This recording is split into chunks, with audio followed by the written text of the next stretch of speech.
I was never the type to believe in that kind of thing.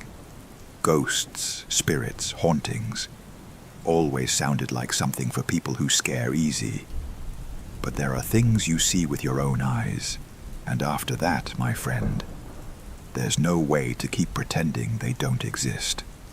I work the night shift at a metalworking plant just outside Chicago. My job is simple: monitor the machines, make sure everything's running, and every now and then give the maintenance guys a hand.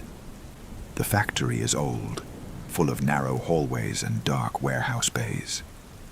During the day, it's a deafening hell of noise. But at night, just the buzz of the fluorescent lights and the sound of rats running between the pallets. The older guys always told stories about an intern who died there back in the 90s. They say he was young, maybe 17 or 18, and he worked hard, hoping they'd hire him full-time. One day, he got distracted and got pulled into one of the hydraulic presses. No one ever really explained how it happened, just that it was fast, and that, by the time they managed to shut the machine off, it was already too late. After that, according to the old-timers, the press started turning on by itself in the middle of the night. At first, they thought it was some electrical issue, but the techs never found anything wrong. Time went by, and the subject became taboo. Nobody talked about it anymore, but the night shift always avoided walking too close to that machine. I always thought it was just a legend, until that night. In the factory, everybody has their own superstitions. Some people refuse to whistle after midnight. Some never look straight into the security cameras. And others won't go anywhere near the press where the intern died. At first, I didn't care. The maintenance crew would even joke around with me. "Careful, rookie. If you hear someone calling your name and there's nobody nearby, pretend you didn't hear it." I laughed, thought it was funny. But I'll admit, in the middle of the night, that factory made me uneasy. It always felt like someone was watching. My co-worker on the shift, Nelson, was an older guy with about 20 years in the plant. He didn't talk much, but when he did, you could feel the weight of the stories he carried. "Have you ever seen anything weird in here, Nelson?" I asked one night, trying to make conversation. He didn't answer right away. He just glanced at me from the corner of his eye, thought for a second, and said, "The problem isn't what you see, it's what you hear." Before I could ask what he meant by that, the radio crackled. Security was calling us to check out an alarm that had gone off in Bay 3. I went ahead, with Nelson right behind me. Bay 3 was where they kept the oldest machines, including the intern's press. When we got there, the alarm was off and everything looked normal. Looked. Suddenly, I caught a strong smell of burnt oil and metal. I looked at Nelson, who was frowning, clearly on edge. "You smell that?" I asked. He nodded, but didn't say a word. That's when we heard it. A metallic noise, like a machine slowly powering up. A faint hum getting louder. I looked over at the control panel. Every single light was off. That's when I heard it. A whisper, thin and scratchy, coming from the direction of the press. "It still hurts." My blood ran cold. I looked at Nelson, hoping for some kind of explanation. He was pale, eyes locked on the machine. And that's when something moved in the shadows. The whole bay suddenly went cold. It wasn't in my head. The sweat on the back of my neck dried in seconds, and a shiver ran straight up my spine. The metallic sound from the press got louder, but the buttons on the control panel were still dark. It didn't make any sense. The worst part was when the overhead lights started flickering. For a fraction of a second, in the darkness between one flash and the next, I saw a silhouette. Short, skinny, shoulders hunched, right by the machine. The lights came back to normal, and there was nobody there. "Nelson, did you see that?" My voice came out shaking. He took a deep breath and said quietly, "We need to get out of here." The problem was, I couldn't move. It was like something bigger than fear was holding me in place. Curiosity, maybe. That's when the sound changed. The low hum of the machine turned into a dull, wet noise, like flesh being crushed. And then I saw it. In the gap between the press pistons, an arm appeared. It wasn't a normal human arm. The skin was dark, bruised, like it had already been crushed and mangled.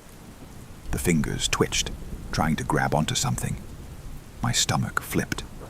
The arm pulled the rest of the body through, and what crawled out of that press shouldn't have been possible. It was a boy, young, maybe 17. His work uniform was an old 90s style, stained with grease and dried blood. His face, God. His face looked caved in, like it had been flattened along with the bones. His eyes were empty, but somehow I still felt like he was looking right at me. "It still hurts," he whispered, taking a step toward me. That was it. Me and Nelson bolted out of the bay without looking back. We ran all the way to the exit gate, where the security guard saw us stumbling up, pale and out of breath. "What happened?" he asked. I wanted to tell him. I wanted to explain. But my brain couldn't process what I had just seen. All I managed to say was, "The press. It turned on by itself." The guard stared at us for a few seconds. Then he just shook his head and said, "I know, after that night, I was never the same." I tried to convince myself I'd imagined everything, that it was just middle-of-the-night exhaustion. But every time I closed my eyes, I saw that kid. The torn-up skin, the hollow eyes, the whisper. It still hurts. I asked to be moved off the night shift, but they wouldn't do it. They needed people overnight. So I did what anyone else would have done. I quit. Nelson did too. 2 days later, the security guard stayed, like he was already used to it. The strangest part is that after I left, I tried to look up the accident. Nothing. No news articles, no death records, no proof that intern ever existed. The only thing I found was an old factory team photo from 1992. And there he was, off to the side, in uniform, staring straight at the camera. The worst part, he looked more alive in that picture than he did the night I saw him. Every now and then, I still dream about that factory. In the dream, I'm alone in Bay 3. The smell of burnt oil and metal is still there. The lights start to flicker. And right before I wake up, I always hear a metallic noise and a whisper coming from right behind me. It still hurts.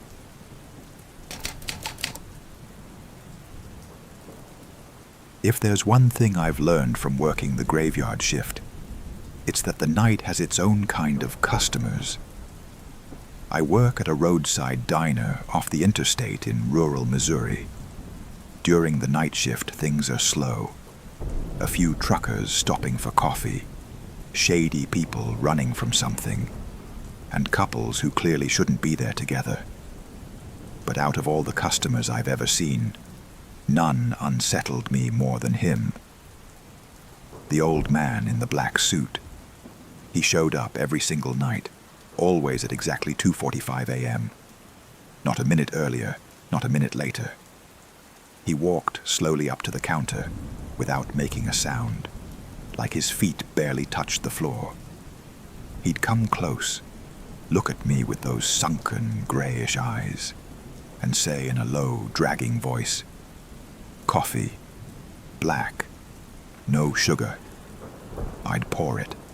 He'd pay with old bills, so worn out they looked like money that shouldn't even be in circulation anymore. He never said anything else, never asked any questions. And the strangest part, he never touched the coffee.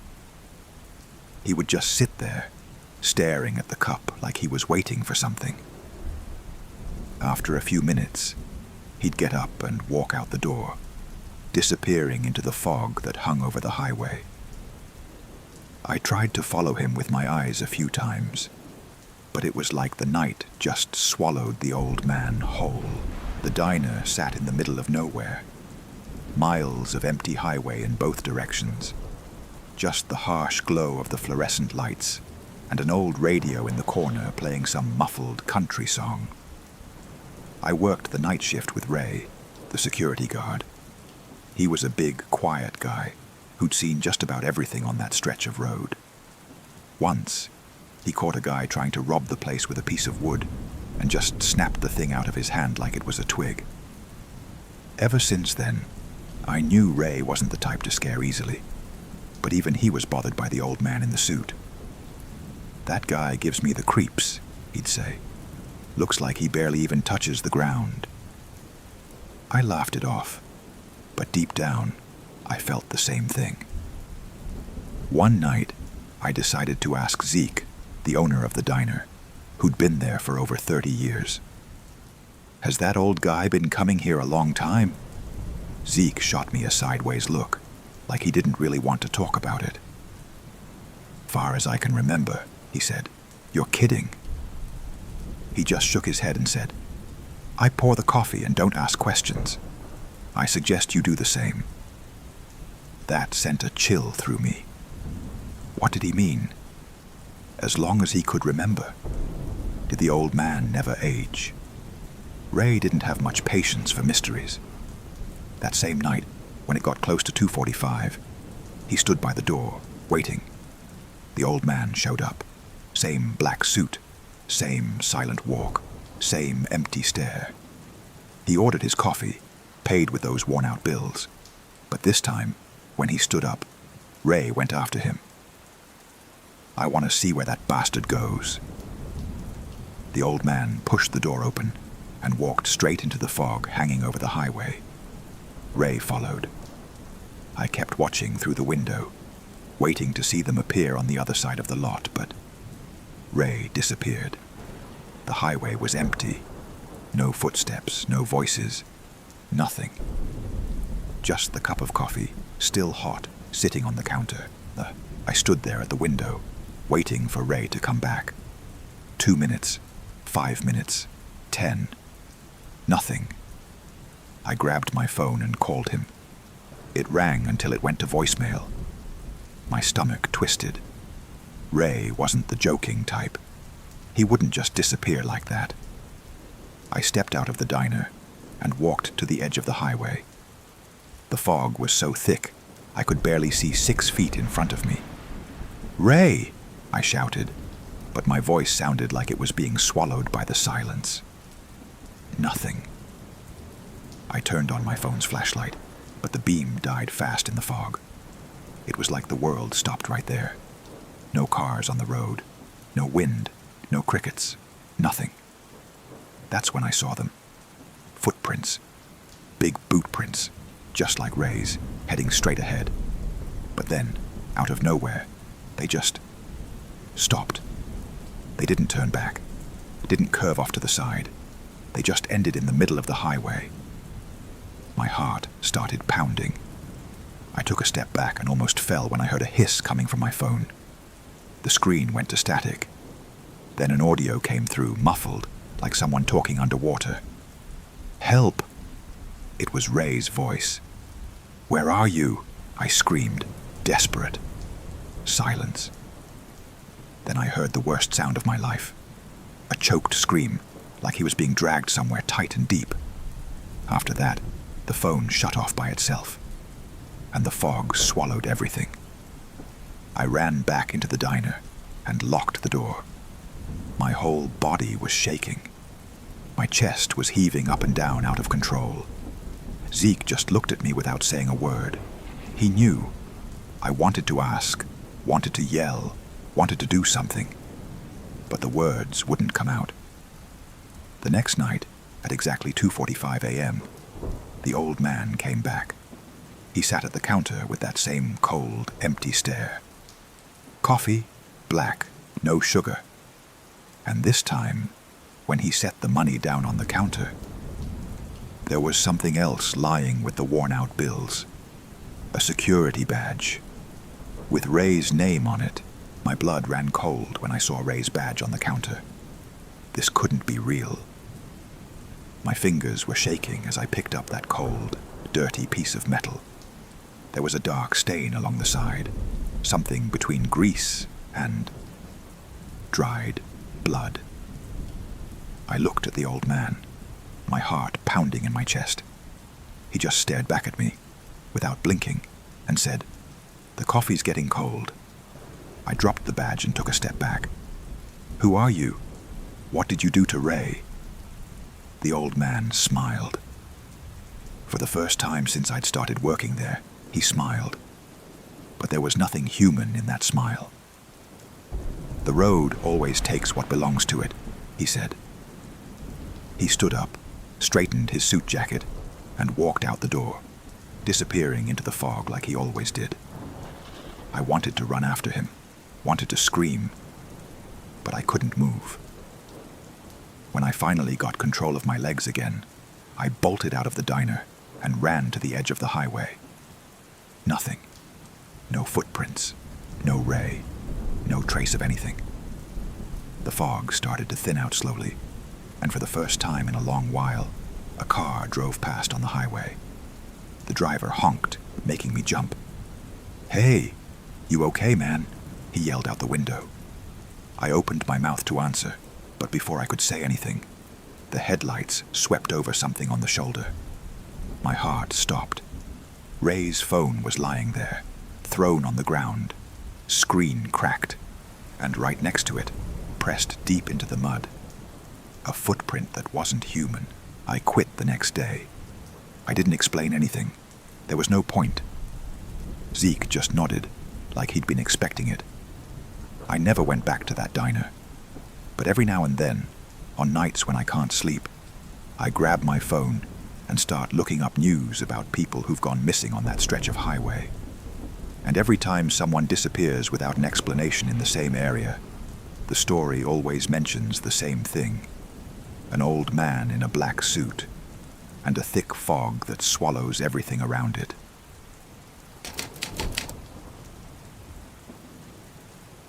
A lot of people think working the graveyard shift at a 24-hour supermarket is easy. It's not. After midnight, the place changes. The silence feels wrong, the lights flicker for no reason, and the empty aisles make noises you can't explain.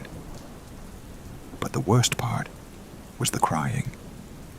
Every night, between 2 and 3 in the morning, someone would start crying in the toy aisle. Soft, smothered, like a child hiding between the shelves. The first few times I heard it, I got uneasy, but I convinced myself it was just in my head. Working nights messes with you. But then the other employees started talking about it. "You've heard it, right?" Amanda from the register asked me one night. I pretended I didn't know what she was talking about. "Heard what?" She glanced over her shoulder and lowered her voice. "The crying." I kept quiet.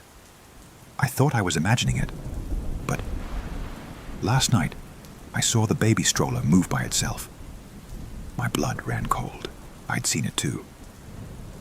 But up until that moment, I didn't want to admit that to anyone. There was something off about the supermarket at night. It wasn't just the silence or the cold lights. It felt like the place changed, like it wasn't the same store that existed during the day. But the worst part was the toy aisle. Every night, without fail, it looked too empty, too dark, like it swallowed the sound around it. And some nights, the crying would start. Nobody talked about it, not because they were scared, but because nobody wanted to give it any attention. It was like everyone just pretended they didn't hear it. I tried to do the same. But that night, something was different. The crying started earlier, around 1:50 a.m., and this time it sounded closer. I headed to the toy aisle without thinking too much. I grabbed my flashlight and turned into the aisle. And there it was. Right in the middle of the aisle, between the shelves of dolls and colorful toy cars. A baby stroller, alone, turned away from me. The crying was coming from there. I didn't want to get closer, but I did. With every step, my breathing got shorter. The crying didn't sound sad anymore. It sounded wrong. I slowly lowered the flashlight and looked inside the stroller. Empty, but the crying was still there. And then, the stroller turned toward me on its own. My chest tightened. The stroller turned on its own, its wheels squeaking against the floor. But what really froze me wasn't that. It was the sound. The crying stopped, and in its place, a heavy silence filled the aisle. My hands were sweating.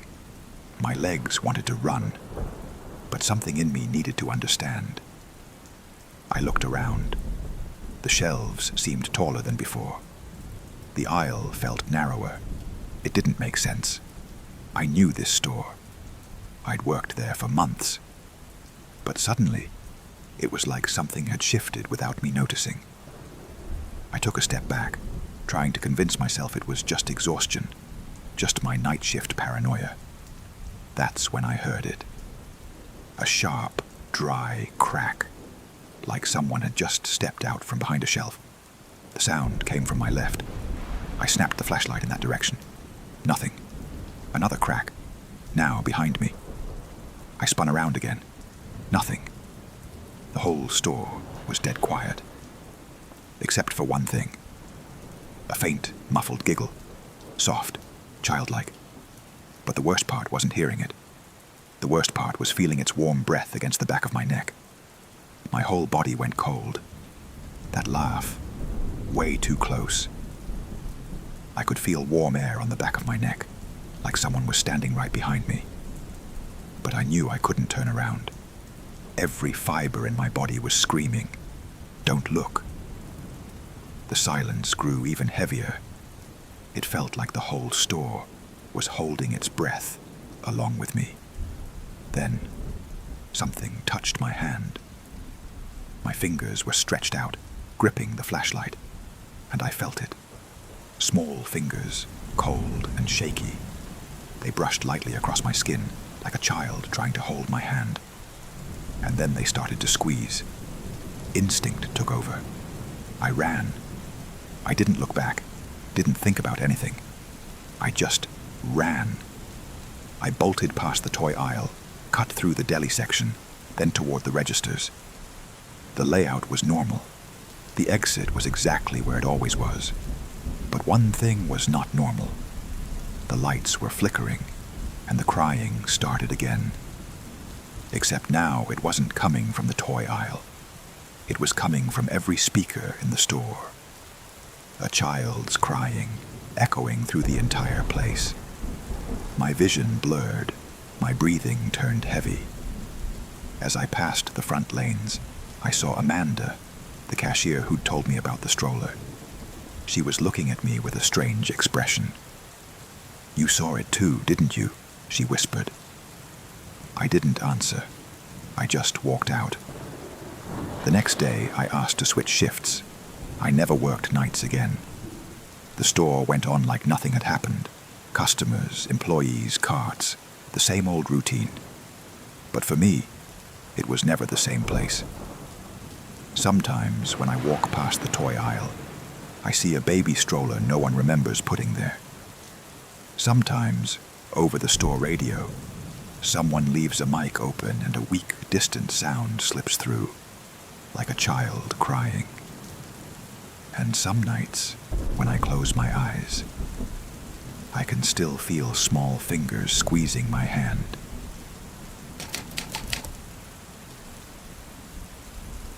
I work the night shift as a security guard in the parking garage of a mall in Houston. It's not a hard job. My main job is to make sure nobody hangs around in restricted areas, and that the cars stay safe until the last customers leave. The mall starts to empty out around 10 p.m. when the stores close. After that, it's just the movie theater crowd and a few restaurant employees who leave between midnight and about 1 a.m. By then, the garage is almost deserted.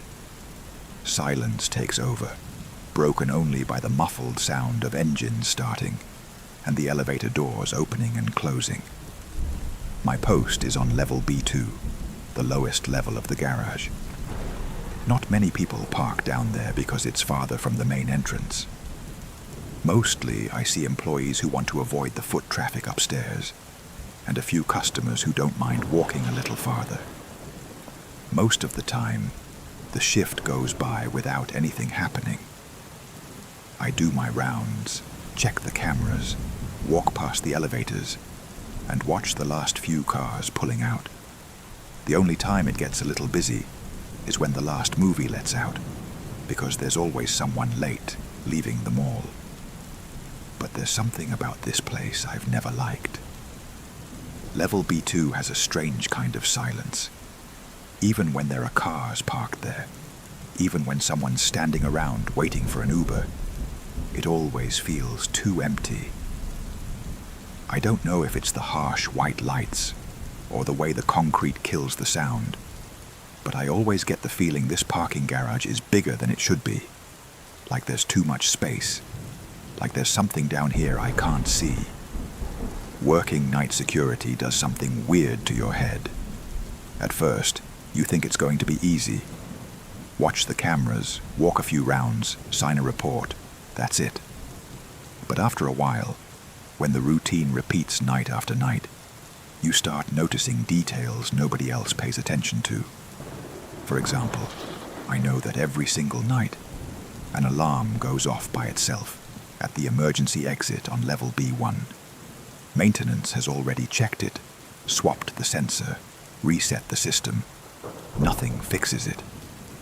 I know the elevator that comes down to level B2 sounds different from the others.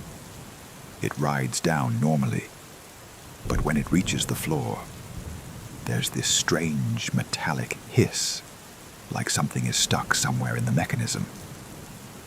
I know the parking garage's air conditioning makes a faint noise, almost a low hum, but in the middle of the night, when everything's quiet, it sounds more like a muffled whisper.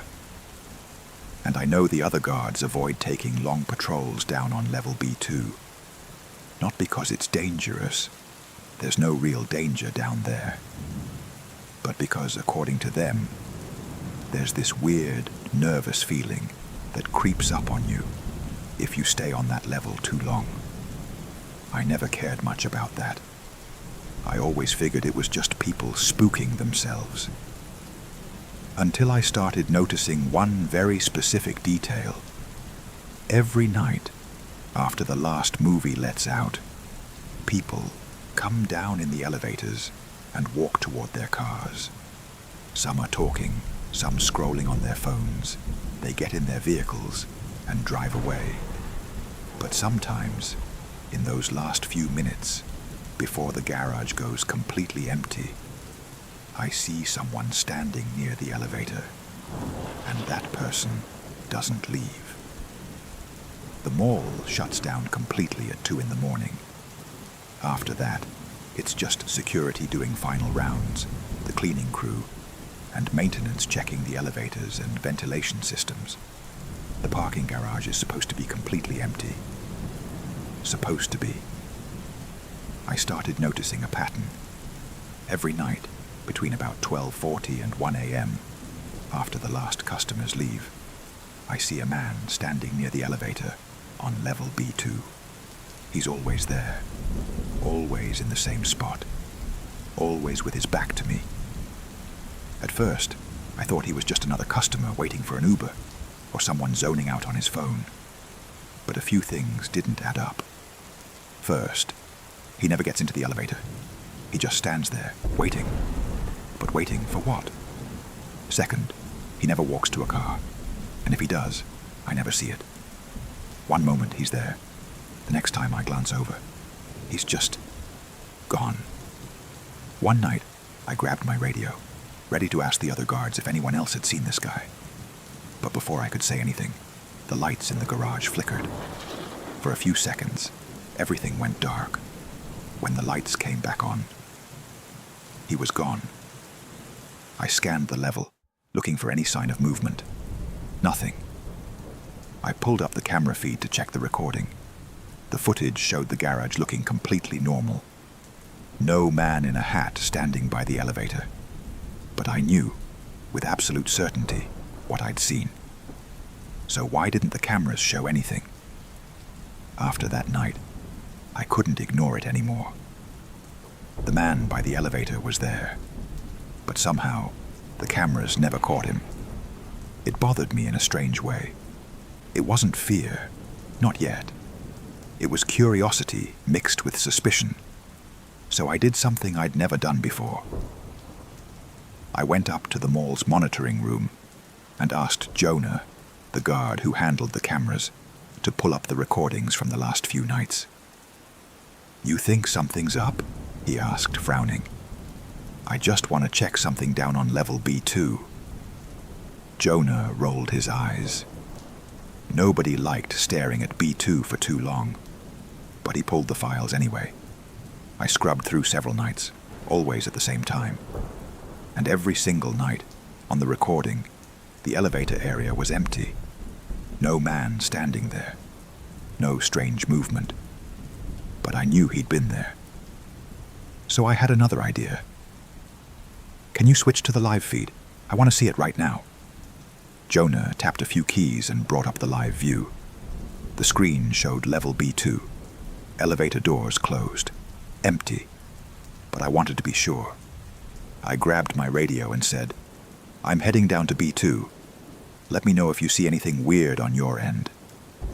I turned the radio off before Jonah could ask questions. I walked through the quiet service corridor and hit the call button for the elevator. If that man showed up now, I wanted to see him up close. The digital panel flickered as it counted down. The doors slid open. I took a deep breath and stepped out onto the concrete. And at that exact moment, something moved in the right corner of my vision.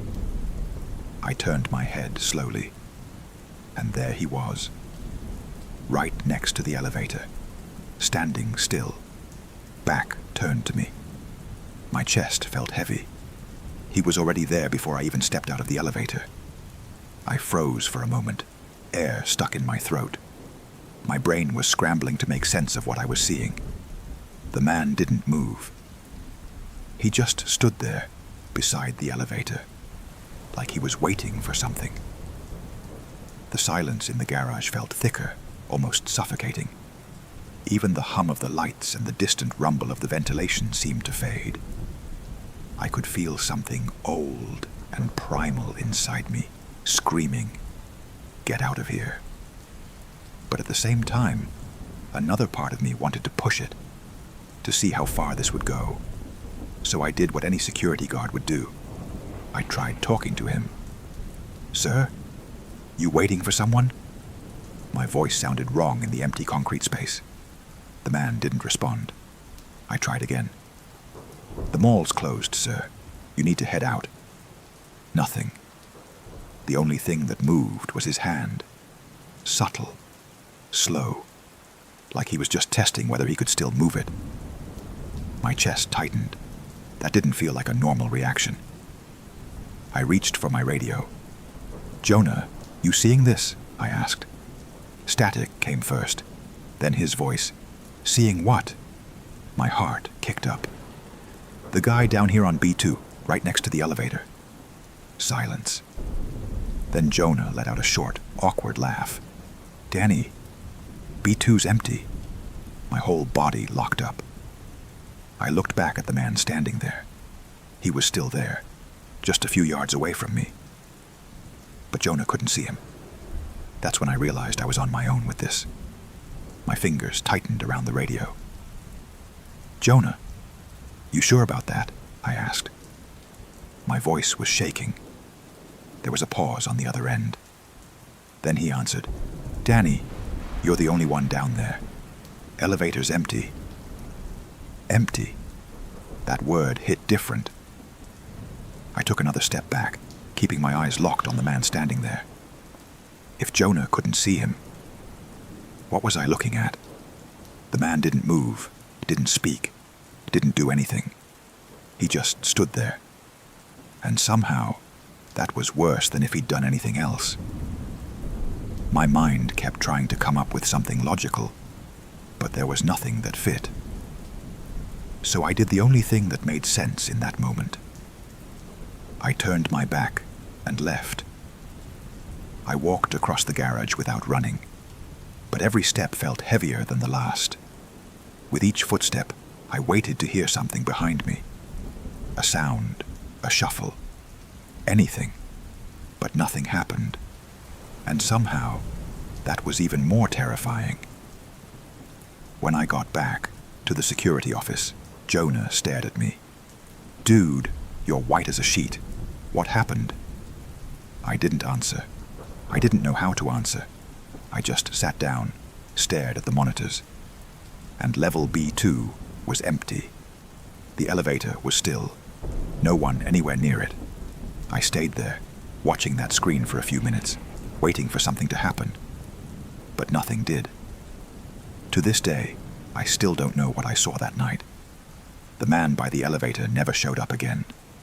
But sometimes, on the quietest nights, when the last movie ends and the last customers drive off, I can feel something standing near the elevator, and I never look in that direction.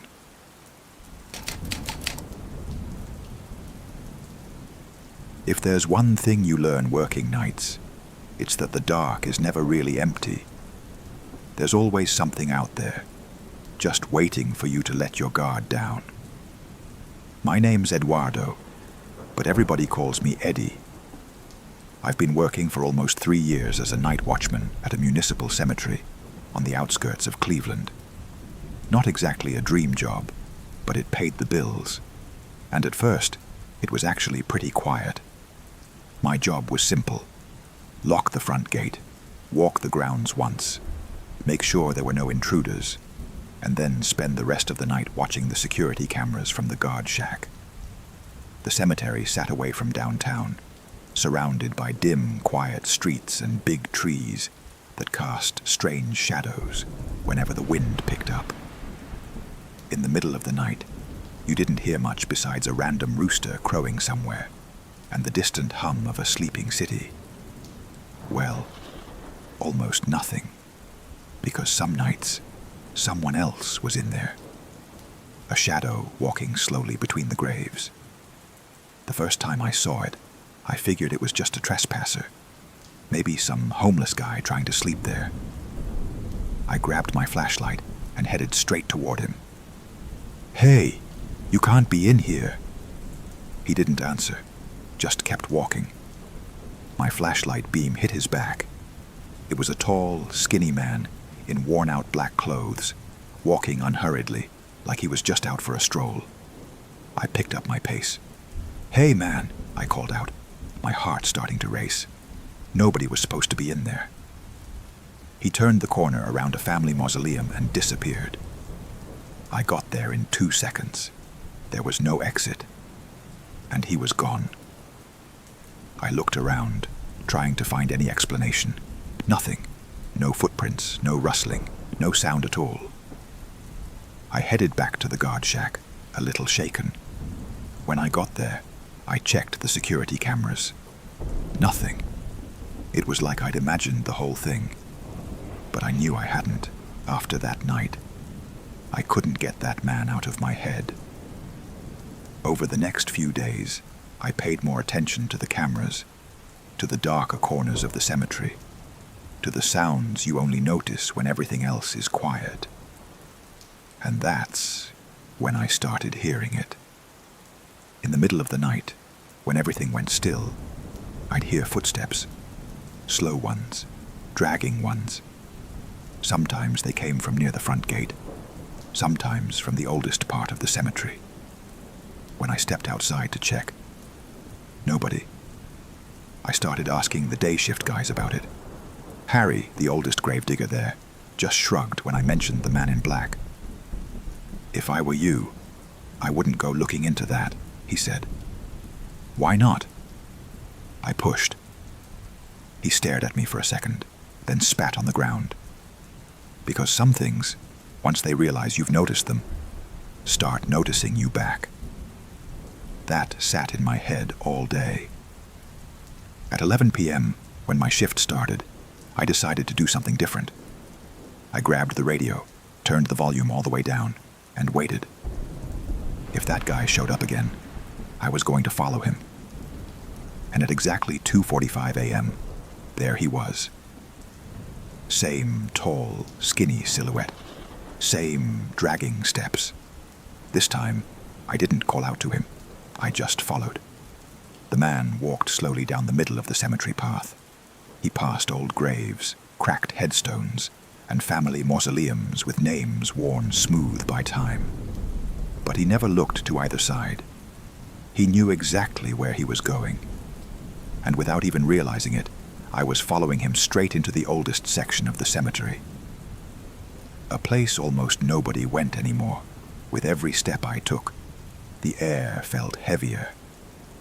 The old section of the cemetery was different. Darker, more closed in, like time had just stopped there. The smell was different too. Damp stone, wet earth, and the faint scent of dead flowers. The man kept walking until he stopped in front of a tall, cracked headstone. I ducked behind an angel statue and peeked around it.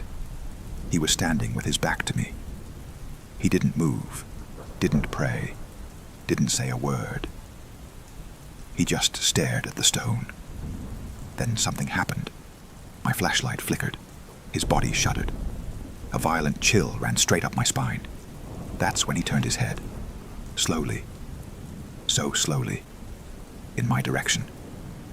His face was empty. Just darkness where his eyes should have been. His skin looked faded, like old paper left out in the sun too long. That's when I noticed something worse. The headstone. I hadn't really looked at it before. I hadn't paid attention to the details. But now, staring straight at it, my name was carved into it. Edward James Reyes, born 1986, died 2024. My chest froze. The man opened his mouth, but the sound that came out wasn't human. It was a hiss, a distorted noise, a muffled scream, like it was coming from underground. That was all it took for me to run. I ran like a condemned man, lungs burning, heart pounding like a drum in my chest. Behind me, the footsteps kept coming, dragging, slow, certain. That voice echoed inside my head, like it was being carried on the wind. Not yet. Not yet. Not yet. I was close to the guard shack. Just a few more yards and I'd be there. That's when something grabbed my shoulder. A freezing shock shot through my whole body. The air got heavy, like something was pulling me down, down into the ground. I didn't think. Instinct kicked in. I spun around and threw a punch behind me. My hand swung through empty air. There was nothing there. But for a split second, I saw it. The man in black was standing in front of the headstone with my name on it. But now I could see his face clearly. And it was my face. Older, worn out, eyes sunken and lifeless. He was me. The shock froze me in place. Every sound around me vanished. And then he spoke, without moving his lips. Your time hasn't come yet, but it will. The ground seemed to tremble. The air got thick. Everything went black. And then the crackle of a radio dragged me back. I woke up in the guard shack to the sound of my radio hissing. Eddie, you copy? It was the voice of the guard at the main gate. My head was pounding. My fingers were shaking. I was still there. Alive. I rushed over to the monitors. Nothing had been recorded. No footage of the man. No sign that I'd ever left the shack. But I knew I had. I grabbed my bag, stepped out of the shack, and keyed the radio. I'm going home, I said. The next day, I quit. I never went back to that cemetery. I didn't want to know anything else about that night. But every now and then, in my sleep, I still see that headstone. And every time I wake up, the same sentence echoes in my head. Not yet, but it will.